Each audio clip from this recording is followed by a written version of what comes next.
Medchal Metro News Network and you are watching Suchitra TV. Welcome to Suchitra TV. మనము గత 2 రోజులుగా Telangana 1 trillion కళ గురించి మాట్లాడుతున్నాము.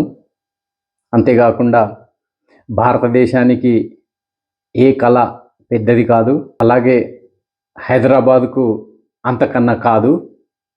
ఈ విషయం మీదనే చర్చిస్తున్నాము. బహుశా భారతదేశ చరిత్రలోనే ప్రప్రథమం అనుకుంటా ఒక ప్రభుత్వ లక్ష్యానికి అనుగుణంగా ఒక సంస్థ మద్దతిచ్చి నడవండి, మేము మీ వెంట ఉంటాము అని చెప్పడము. ఖచ్చితంగా దీంట్లో మన స్వార్థం ఉంది. మనం గత సంవత్సర కాలంగా మాట్లాడుతున్నాము, మన ఉత్తర నగరం అభివృద్ధి చెందాలి. మనకెవరితోనూ రష్యా, చైనా, జపాన్, అమెరికాతో కంపారిజన్ కాదు. మనం అడుగుతున్నదల్లా మన ప్రాంతంలో 10 లక్షల ఉద్యోగ ఉపాధి అవకాశాలు రావాలి. సో దీనికి మనం ఎవరితోనో కంపేర్ చేసుకోవాల్సిన అవసరం లేదు.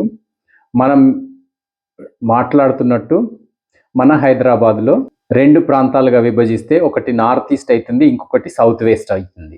సౌత్ వెస్ట్లో మన రాష్ట్ర ఆర్థిక వ్యవస్థను మలుపు తిప్పిన, అలాగే దేశంలో కూడా ఆర్థిక వ్యవస్థకు కీలకంగా నిలిచిన హైటెక్ సిటీ ఉంది. అక్కడ మనము 20 లక్షల ఉద్యోగాలు సృష్టించుకోగలిగాము. మన ప్రాంతంలో మనం ఇప్పుడు ఒక 10 లక్షల ఉద్యోగ ఉపాధి అవకాశాల కోసం డిమాండ్ చేస్తున్నాము. మన మార్గదర్శి, మన మెంటోర్, మన జార్జ్ గారు ఎప్పుడు మన వెంట ఉండే నడిపిస్తారు. ఆయన పదే పదే పదే ఒక్కటే గుర్తు చేస్తుంటారు, క్రయింగ్ బేబీ గెట్స్ మిల్క్. నేను ఒక ప్రభుత్వ ఇంజనీర్గా కూడా గ్రామాలలో, ముఖ్యంగా మేము గ్రామాలలో ఇన్ఫ్రాస్ట్రక్చర్ మీద పనిచేసే వాళ్ళము. ఇప్పుడు ఈ $1 ట్రిలియన్ కళ ముందుకొచ్చింది. దాని మీద మన రాష్ట్ర ప్రభుత్వం సీరియస్గా వర్క్ చేస్తుంది. నా అనుభవంతో ఏంటంటే, మేము ఏ గ్రామానికన్నా వెళ్ళినప్పుడు ఆ గ్రామంలో ఏదైనా కొత్త బిల్డింగ్ ముగ్గుబోసి స్టార్ట్ చేస్తున్నప్పుడు అక్కడికి వెళ్ళి రోడ్డునే వెళ్ళే తెలివైన ఒకరిద్దరు మా దగ్గరికి వచ్చేవాళ్ళు. ఏం చేస్తున్నారు సార్ ఇక్కడ అని అడిగేవారు.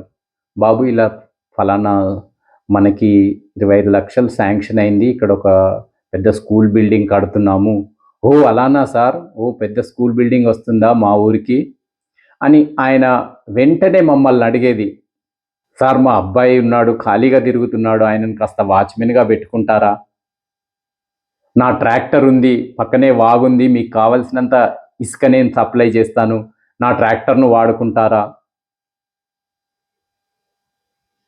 ఇలా అడిగేవారు.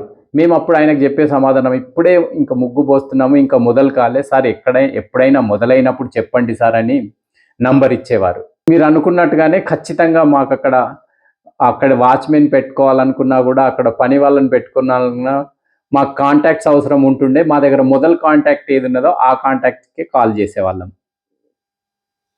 అదే ట్రాక్టర్ ఎవరు ఏదైనా పెట్టుకోవాల్సిందే, మనని అడిగారు అదే పెట్టుకోవచ్చు అని చెప్పేసి ఇప్పుడు కూడా మన తెలంగాణ ప్రభుత్వం 1 ట్రిలియన్ ఆర్థిక వ్యవస్థ కలలు కంటుంది.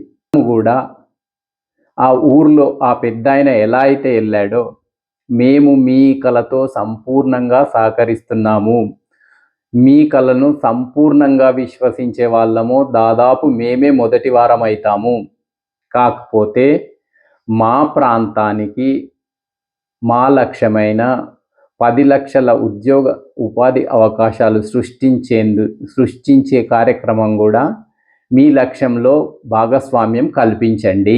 కొద్దిగా మీకు ఎబ్బెట్టుగా ఉండిండొచ్చు, నమ్మశక్యం లేనిదిగా ఉండొచ్చు, కానీ మనం చర్చించాలి, మనం మాట్లాడాలి.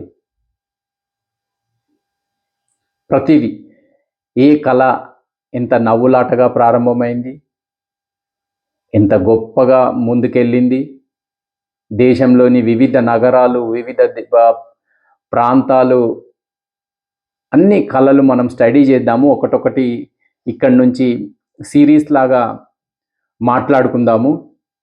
ఖచ్చితంగా ఒక కుటుంబానికైనా, ఒక దేశానికైనా, ఒక ప్రాంతానికైనా ఇలాంటి కళలు, లక్ష్యాలు ఒక దిక్సూచిలాగా ఉంటాయి. దిక్సూచి లేకనే మన ఆర్థిక వ్యవస్థ స్వాతంత్ర అనంతరం 40 సంవత్సరాలు ఎటుపోతున్నామో తెలియకుండా కొట్టుమిట్టాడింది.